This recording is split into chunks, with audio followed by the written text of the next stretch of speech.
உஜ்ஜயினி மகாகாளேஸ்வரர் ஆலயம். இது மத்திய பிரதேசத்தில் அமைந்துள்ளது.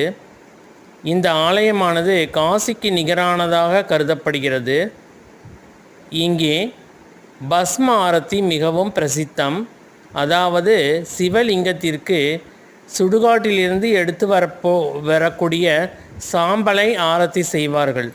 அதாவது காலையிலும் மாலையிலும் இருவேளை நடக்கும். இது தனியாக இந்த பூஜை வேறு எந்த கோவிலிலும் இடம்பெறுவது இல்லை, இங்கே மட்டும்தான் இடம்பெறும். அதுபோக இங்கு சிவனுக்கு அழகாக அலங்காரங்கள் செய்கிறார்கள். அந்த நேரடியாக நாம் சிவபெருமானை தரிசிக்க வேண்டுமென்றால் உஜ்ஜயினி மகாகாளேஸ்வரரைத்தான் சென்று தரிசிக்க வேண்டும். அவ்வளவு அழகாக இங்கு அலங்காரம் செய்யப்படுகிறது.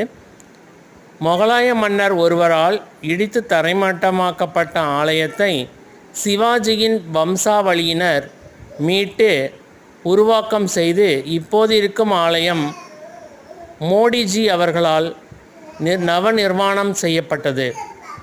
ரொம்ப அழகான ஆலயம், ரொம்ப தூய்மையாக இருக்கக்கூடிய ஆலயங்களில் இதுவும் ஒன்று. பஸ்ம ஆரத்தி மிகவும் பிரசித்தம்.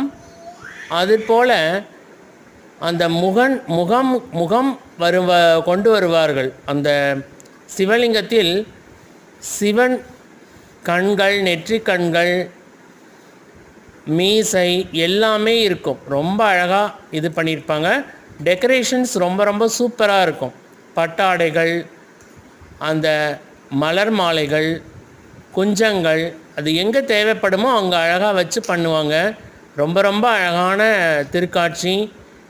எல்லாராலும் மகாகாளேஸ்வரரை நேரில் சென்று தரிசிக்க முடியாது, நாம் இங்கிருந்தே தரிசிக்கலாம். நன்றி, வணக்கம். தட்சசீலம் யூடியூப் சேனல் இந்த வாய்ப்பை உங்களுக்கு வழங்குகிறது.